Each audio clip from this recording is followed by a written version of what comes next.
welcome you all to FuelX because this is about our learning community. It's where we're all engaged together to transform the talent experience. So, we're about talent mobility and the talent experience, and we really want to be able to support all of you in your talent experience transformation journeys.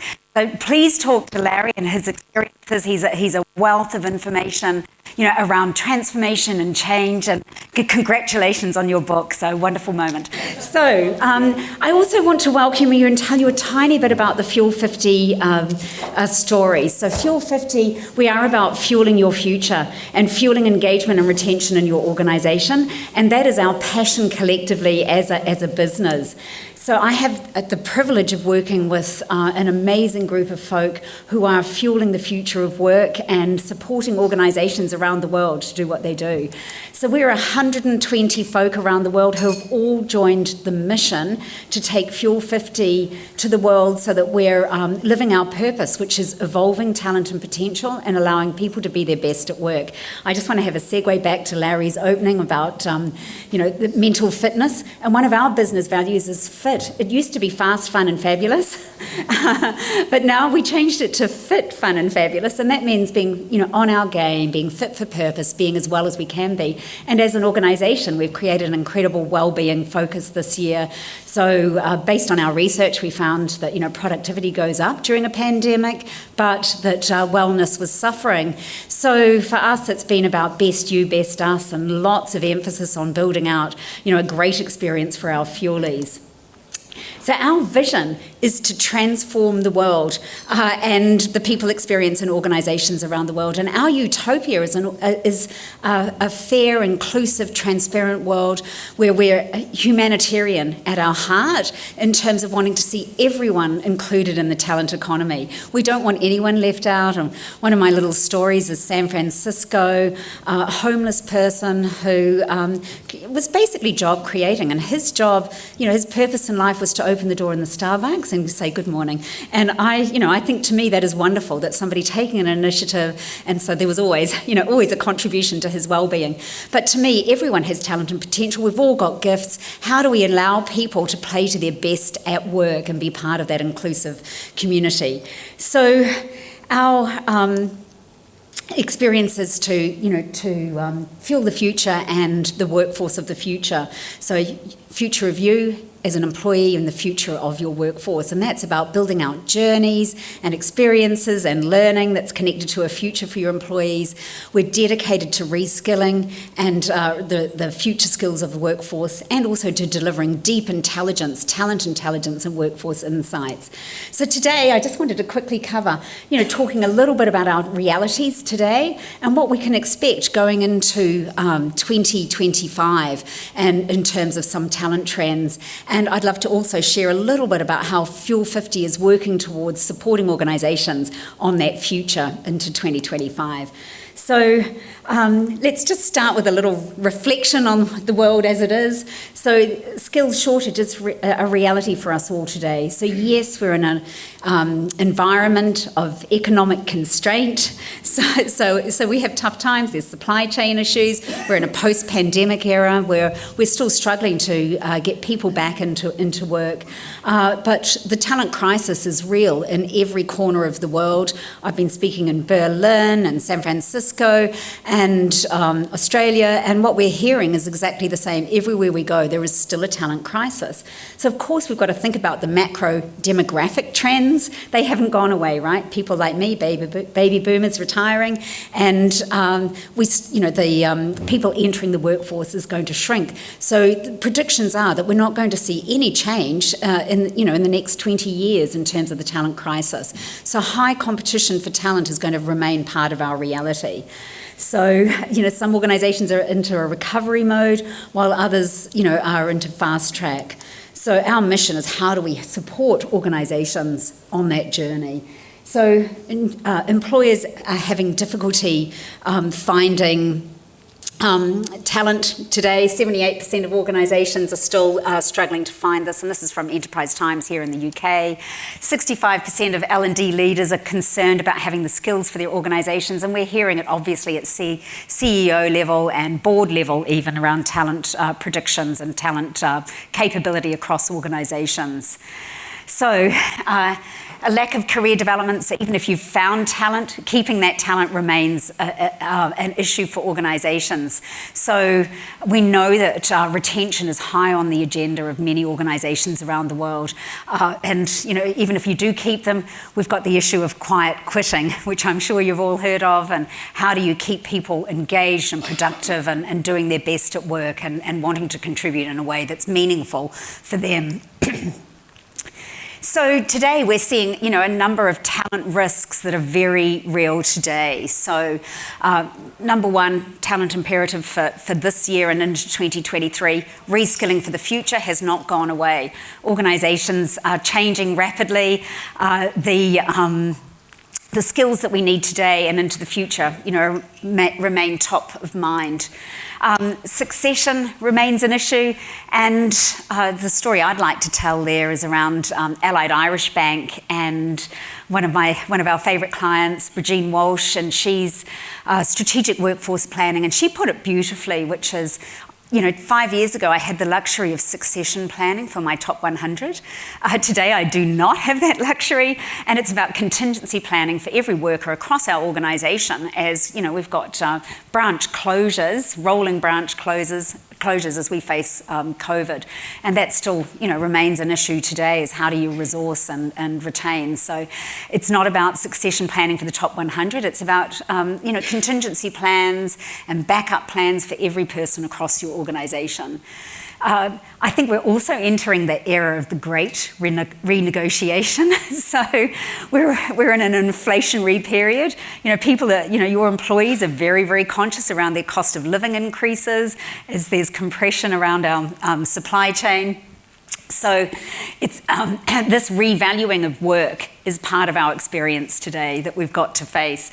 And as Larry said, resilience has got to be top of mind for our workforce. The rate of change is accelerating, and resilience in our people is really important. So how do we retain and keep an agile workforce? I do find it quite funny that Joe Mills, my co-founder, and I wrote the book on career agility, 5 years ago, without having any foresight into the pandemic and the kind of level of agility and resilience that we'd need. The book is still relevant today, and I'd love you to have a read if you haven't already. So, if we're looking forward into 2025, we can see that there's going to be increases in the rate of innovation. So, we're seeing this exponential growth that is probably almost vertical in terms of innovation coming at us. What we're going to be experiencing in terms of technology is phenomenal. One of my team was giving the story around his son-in-law and how he summons his Tesla to come and collect him, self-driving if it's raining. So, this kind of change that we're adapting to is incredible. And then I think the digital skills that are being required of all of us continue to come at us at a rapid rate of knots. I don't know, we had Yammer for a moment there, and now we're into Slack and the rate of change, and everyone across your organisation is having to adapt to new tools and technologies day by day. So the resilience and the learning for your people is absolutely important. Retention remains a top issue, and we believe that organisations are going to win on talent. So, we've heard that for, maybe a decade now, but we do think that the competition for talent remains steep. So it's really important that we are retaining that top talent, identifying your critical talent, and creating growth strategies for that critical talent that keep them engaged with your organisation. And we're able to flip metrics on retention across the organisations that we're working with. So where Fuel 50 is being utilised, we can see retention or employee churn drop from an average of 24% down to 15%, where people can see a future. They can see growth, they're enabled to go on that growth journey. So Fuel 50 is dedicated to making sure that we not only deliver an end user experience that is amazing, but that we're also delivering bottom line impact in a way where you're getting a 60% reduction in employee churn. So really important to us that we're supporting you on that. And then we've got the economic climate that we're facing. I'm loving the debate, around, is it a recession, is it not a recession? We're in a high employment recession if we're in a recession at all, which means that we've still got the talent shortage. So we're expecting this uncertain economic climate to be something that every business is navigating. So for us, it's about entering an era of talent optimisation. So talent optimisation to us means an optimised workforce where you've got the right people in the right job at the right time, and you've got the best fit talent as being really important as part of that. So, and you also need a workforce that is reskilled for the future. So resilient and also retention as being those top three trends.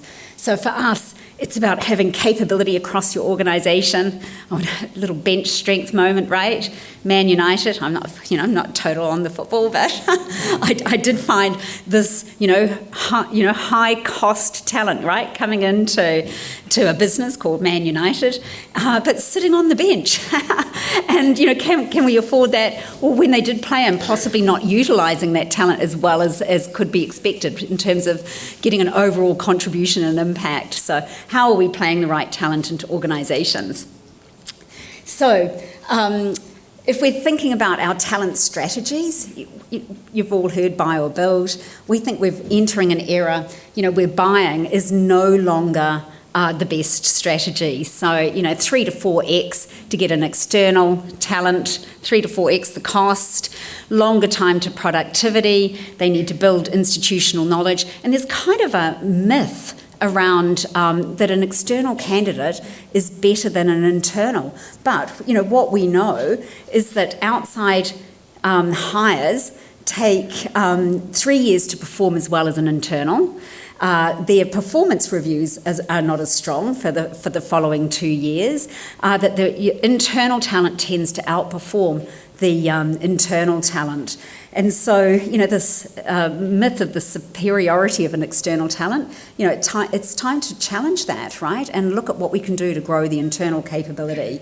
So even at the highest levels of an organisation, internal talent tend to outperform an external hire. So there's really compelling reasons, that's all quoting Harvard Business Review, really good reasons to move beyond the buy strategy. And so building has got to be your first thought, is how are we creating that capability across our organisation so that we're building capability for our future, that we've got every single person in the organisation on a personalised learning journey so that people are growing their capabilities ready for the future that they need, that they have visibility to the in-demand skills in your organisation, so that they can see what that future is and that they know what skills are needed, and they're enabled. They're connected to learning assets or a coach or a mentor or a skills coach or a project or a stretch assignment that's going to grow that capability. So investing in your build strategy is really important. The borrow strategy, which is creating a borrowing mentality within your organisation. So creating an internal gig economy is what a lot of organisations are doing. And increasingly there is some talent sharing across organisations. It's still a little frontier. I don't think I forget the moment when I think it's Mitchell and Butler here, hospitality industry, lots and lots of talent available during the pandemic, and Amazon putting their hand up and saying, come and work with us, we're having to do a lot of supply, delivery, etc. So this kind of mentality of sharing talent is probably going to be something that we see more of into the future. And then bridging as being an important strategy. I had the privilege of talking in the University of California sector. So that includes Stanford and UCLA and UCI. So a raft of organisations or universities that are looking and partnering with technology companies around the skills that those technology organisations need, in a partnership with the students. So this was a multifaceted initiative statewide so that California could attract and grow talent and bridging these talent pools. So as Fuel 50, we are thinking around how do we help organisations build an engaged talent pool. So not just those within your organisation, but can you imagine a world where you've got people in your talent pool that can see a future, they can see a pathway. You know, why would they join, KPMG over PwC? If KPMG are providing a future roadmap that you can click on and see what your learning journey may be, and even in entering a world of your talent pool starting to engage in learning and understanding your vision, values and where they fit. It's a compelling proposition. So bridging out into talent pools and communities is something that we're thinking very deeply around and supporting organisations too. I want to just segue and share a tiny bit around Fuel 50's research. So I don't know, what you know about our organisation, but I've got a team of deep talent. So across the organisation, so not only do I have change and transformation specialists like the wonderful Dr. Amy Centers, who you do need to talk to because she's come from one of our clients. She's leading our change practice, but I also have a team of 12 organisational psychologists and workforce architects. So we are deeply committed to building research and understanding around talent mobility. So last year we did a survey. We had around 250 participants, very, very global, as you can see there, and high level capability or high level of respondent. So from that research, we were really wanting to understand what best-in-class practices correlated with business outcomes. So those organisations that we were looking at that went into that best-in-class pool were getting higher revenue per employee, better net promoter scores, and a raft of other very tangible measures. And then we looked at the HR and talent practices of those organisations to see what the correlation was between those talent practices and business outcomes. And what you can see here is that there is a very, very strong correlation between HR best practice and business performance. We saw a incredibly strong, powerful correlation between that. It was around 0.304 at a double statistical significance. So I'm a psychologist myself, but a tiny little talk on statistical significance. If you take aspirin or Tylenol, it's actually got a correlation with headache reduction of about 0.13. So you've got about 1 chance in 10 of actually reducing your headache by taking a Tylenol or a Panadol. So what we found with these organisations that were achieving these kind of outcomes, there was a really strong statistical significance beyond any psychometric test. So do have a look at our research on these best practices. I wanted to share some insights that we saw. So 60% of organisations were saying that talent mobility was extremely important, but only 43% was saying that reskilling was a top priority. And we were surprised by that. When we went to the employee part of the survey, what we found is that employees were prioritising reskilling for the future well above the organisations. They were anxious that they weren't going to have the skills for the future. So your people are hungry for for learning and development that's going to prepare them and make them resilient into the future and employable. So I'd love just to take a quick poll of the audience here now. So I don't know whether you can read that. Can you read that at the back? Yes? Okay, I'm getting a thumbs up.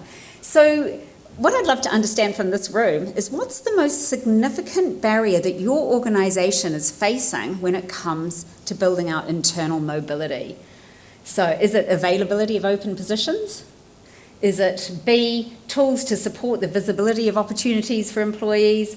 Is it C, a culture supportive of talent mobility? So no hoarding and talent sharing is the culture. Or is it visibility to skills across the organisation? So I'm getting a hands up for A. Is it lack of open positions? Okay, I've got a handful. I'm going maybe about 5 out of the room of approximately 100. Tools to support visibility of opportunities for employees. Okay. Oh my God, lots of hands up. I'm going 20%, guessing that we've got 100 in the room.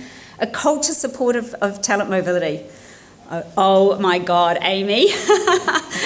I think we've got a job to do around supporting organisations to create that culture of talent mobility, educate leaders on that journey. And what about visibility to skills and heaps? Okay, that's another, I'm going at least 40%. So let's see what our research showed. So 40% of organisations lack the skills. We did some analysis across organisational size. Obviously, the larger the organisation had more open positions. The smaller the organisation, that was more of an issue. 37% lacking effective processes, 26% only supporting internal mobility, and another 25% that HR didn't have sufficient visibility to what the talent was across the organisation. So, despite over 75% of organisations having a strategic priority around talent mobility, less than half of HR actually had any visibility to skills and capabilities in a meaningful way across that organisation. So, our research showed that there was a real gain spiral. If you can crack providing talent visibility to your managers, to your leaders, and to your talent acquisition practitioners, you're going to get some significant gains. So more positions filled internally, being filled internally, and we know that if you can do that, obviously there's going to be incredible savings for the organisation. At aggregate across our client base, where we see organisations providing this talent visibility, more positions are filled internally. So it goes from an average of 35% positions filled internally to 55% where organisations are using the Fuel 50. But what we're also really proud of is that your equity practices, your diversity and inclusivity was also strongly correlated with providing everyone opportunity visibility to opportunities across that organisation. So there was this wonderful gain spiral. Talent visibility was one of those things that needed to be cracked, but where we saw that being cracked, what we saw was that there was higher internal mobility, so more positions filled internally, more people getting lateral and vertical placements. There was lower attrition in those organisations. There was lower recruitment costs, so recruitment costs went down, higher employee productivity, that we see that, faster time to productivity where there is this visibility to opportunity, less unfilled positions, and the last was kind of a negative indicator, but those organisations that were doing this talent visibility were also investing more in their learning and development. So that's part of the equation, is that invest in your people in that future.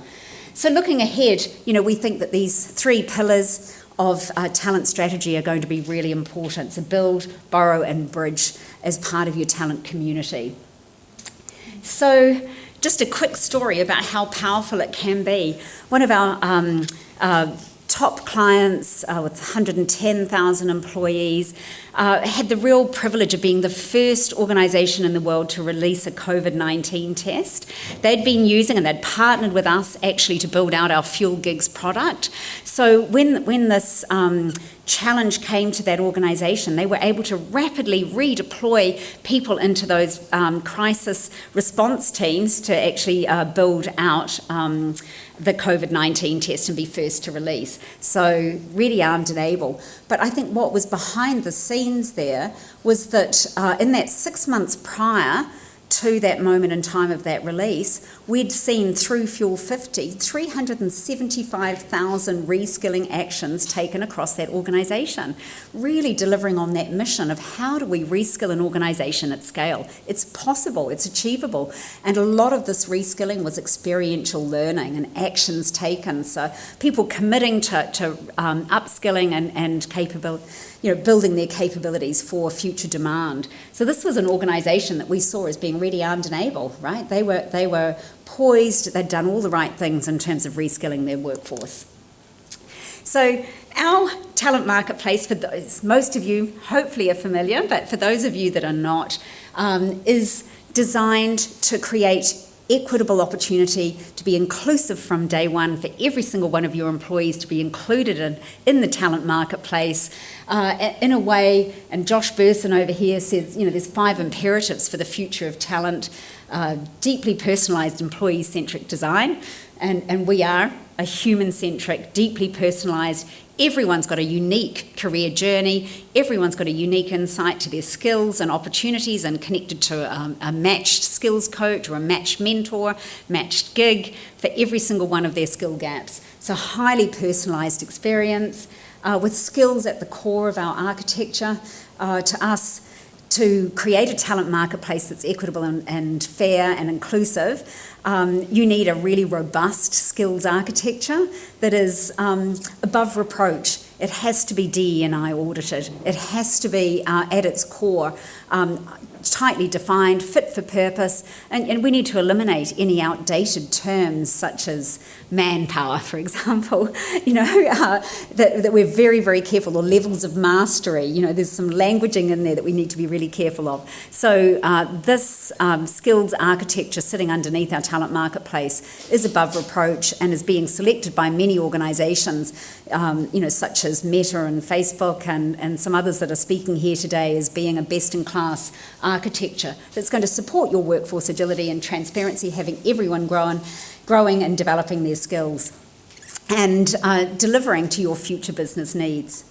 So what we're seeing, we did also another survey last year where we looked at what demand is there for organisations to transform their talent experience, and what are people thinking around in terms of the talent experience into the future. So, what we saw is that at least 1 in 4 organisations are looking at investing in a talent marketplace. But then what you saw is a huge 50% of organisations that have more than 10,000 headcount are investing. And when we went even higher in terms of organisation size, it became as high as 93% of those organisations investing in a talent marketplace for their people as the new experience. At least 1 in 3 organisations are looking at a mentoring or a coaching marketplace. And again, as the organisation grows in scale, we're seeing that increase. And 2/3 of organisations want better skills intelligence across the organisation.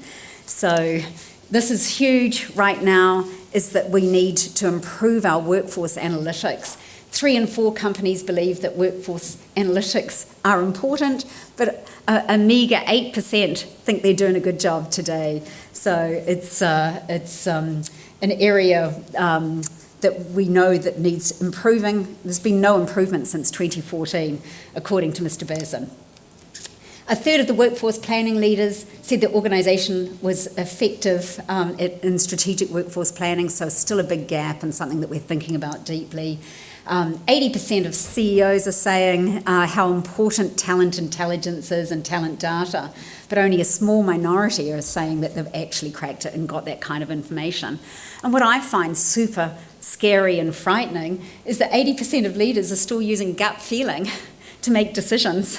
And surely, in this era, of more sophisticated talent technologies and HR systems, that we're not enabling people to have the kind of skills, intelligence, validated skills, intelligence to make great decisions about the future of their people. So that we know that organisations that are cracking this are higher performing. So the 30% higher stock market returns, even in this era, right, of diminished returns in the stock market. But there's a strong correlation where really good people data is being utilised. And, we see this war for talent raging on, but talent data can be sparse in organisations. So as a business, Fuel 50 has a deep commitment to providing you with the best intelligence that is available around the capability of an organisation. And I'm really proud to work with this 120 folk, deep capability and expertise across our business, where we want to support and share organisations on this journey to have that kind of level of talent intelligence that's needed. But we are completely AI enabled. And we're very careful and judicious in the way that we use AI, and I'm hoping that Robin Erickson, our closing speaker, who's done the most beautiful research paper on AI in career management, ethical use, how far do we go in terms of, is it augmented intelligence, or are we going to the far spectrum of completely AI enabled? So we know that there are risks where AI is applied. We're having to provide additional levels or layers of due diligence so that we're making sure that where AI is being applied, it is synergistic and fits with your organisation's goals around equity and diversity and inclusivity. We can't afford to have AI being applied at all where there's any compromise to your standards. So for us, the careful use of AI to help automate and build out workforce architectures or career architectures, that took years. I remember my talking with Sony Pictures, a prospective customer. They had spent 4 years building out career framework for one business line. They were lamenting it would take them another 4 years per business function. They'd 4 to go, 16 years to build a career architecture, and by the time you're finished, the whole thing's redundant. So we've got to do better. So this is a beautiful application of AI in terms of an AI-enabled architecture. And with a team of 12 workforce architects, IO psychologists on my team that are dedicated to this, we can build our architectures in 22 days for an organisation. In fact, we can deliver it in seconds. I love our AI role creator where you can push the button. Next thing you know, you've got all the skills and capabilities mapped. You've got levels of definition for every level of proficiency, and that's delivered in seconds to you. But we also believe that there's got to be a layer of validation before we go live into a talent marketplace to ensure that we've infused your cultural DNA. What are your business drivers? What are your strategic drivers? What are your values? And we've got to make sure that that's AI infused across that architecture so that we're talking your language. So if you talk about innovation rather than creativity, that is infused completely through your architecture. So we believe that we've got the best intelligence on people, validated skills intelligence from the minute the architecture goes live, but also the validation of your people around their skills so that we are delivering really valuable information. So our frontier right now is delivering an insights platform that is going to give layers of intelligence across the organisation, skills and talents right across the organisation for every person within your company, people intelligence, intelligence into the hands of your leaders around skills and capabilities and fit, skill gaps, etc. How's the organisation's usage of our platform going? But most importantly, what kind of impact are we delivering in terms of internal mobility gains, retention impact, all of those things surfaced into dashboards for your executive stakeholders. So this has been released. Craig from Dover Fueling has been one of our partnering customers, and I'm hoping he's going to tell you a little bit about his experience with our first release, and there's a series of releases coming over the next year. But this talent insights that's coming is really powerful. Workforce insights around skills and capabilities, drill downs across every function, every team across the organisation, so even your leaders can see the capability and the capability gaps. And I think most importantly, not only the skills insights, but allowing you to forecast your gaps and surplus and demand supply analysis across your talent. So we're dedicated to making sure that this kind of intelligence is delivered at the macro level in your organisation. So Josh Burson, quoting him and hoping that you're able to join next week into our next event where he's releasing the book that I hope you've grabbed on Irresistible. But, the better run companies are going to be able to make best talent decisions fast. And this is something that we're committed to helping organisations do that in a way that is also equitable, fair and transparent and inclusive. So we're really grateful to have you as part of our community, that we're really wanting to building a learning community, and that's why I'm so proud to see this room so full. We want lots of conversations around how we're solving these problems over lunch and coffee, and our speed dating session that's coming right next. But please do join us for Josh's book launch. The book came out a week ago, 2 weeks ago. Hopefully you can grab your copy, but come along and hear him speak about the irresistible workforces, and building these employee-focused organisations. So how many secrets? 7 secrets. And I know Robin's been a contributor to some of that work that's quoted in the book. So it's a wonderful opportunity for us to continue our engagement as part of our community building and learning building around talent mobility. So I'd love to stop and pause. I don't know if I've got time for questions, Larry. Yeah. So if anyone's got any questions for me, I'd love to take them now. And perhaps some of my team might be able to help. We've even got our Chief People Officer here today. So she's taken the Fuel 50 experience into our own organisation. We drink our own champagne. So I'd love to hear your questions. Oh, you need a mic?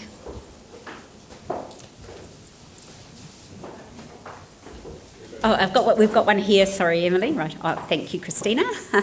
Hi. I'm interested in terms of what actually is a reskilling action and how do you measure it? Yes. So reskilling actions are measured through the Fuel 50 platform through an employee recording what they've done. So as we identify skill gaps, the employee is connected to either a suggested action, it might be a simple learning plan that they've added to their career plan. It might be linking to an online learning course, an experiential learning opportunity, so stretch assignment or a gig or a project, or connecting with a skills coach or a mentor. So all of those things are enabled and they're tracked and measured as to the employee's commitment to doing that, their completion of that activity, and we can also see what kind of skill growth we've seen across that learning moment. So for example, the example I use for experiential learning,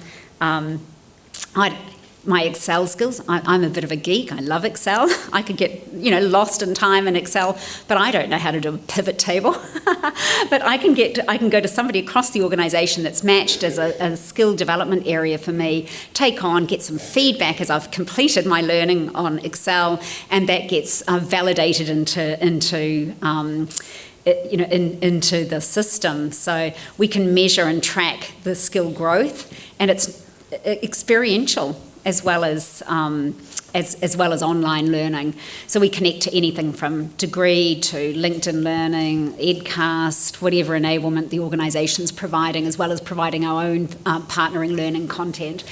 But the example I want to perhaps share is one of our recent clients, John Deere, as they took out the learning to the system, to the organisation, what they saw was that if you think of 70-20-10, right? That's the goal, 70% experiential learning, 10% classroom learning. So what we saw in that organisation is not long after launch, 66% of the learning was then experiential through the gigs marketplace and through the skills and mentor coaching. So really powerful and able to deliver on this wonderful outcome within an organisation. And the example I was using before about the COVID company, they also had big emphasis on experiential learning, so mostly stretch assignments and learning gigs, which is powerful. It's possible to facilitate. Thank you for the question. I think I saw one other hand up somewhere. Hi, I'm Ellie from Speedy. Thank you very much for your presentation. It was brilliant.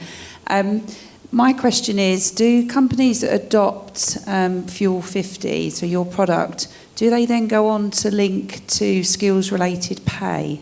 And do those two things kind of feed into one another? I'm grateful for that question, and you're not the only one thinking about that. And I think that we may be entering this great renegotiation, as we're rethinking performance systems, and performance evaluations that are often not measurable. And now that we can start to measure skill improvement, that skills-based pay, I think, is a trend that we may predict over the next 5 years as some organisations re-enter that era. I can connect you with other organisations that are also on that journey and thinking about it. So if that's something you were thinking about, we do have people within our customer community that are working towards skill-based pay. It's fascinating to see it back on the agenda.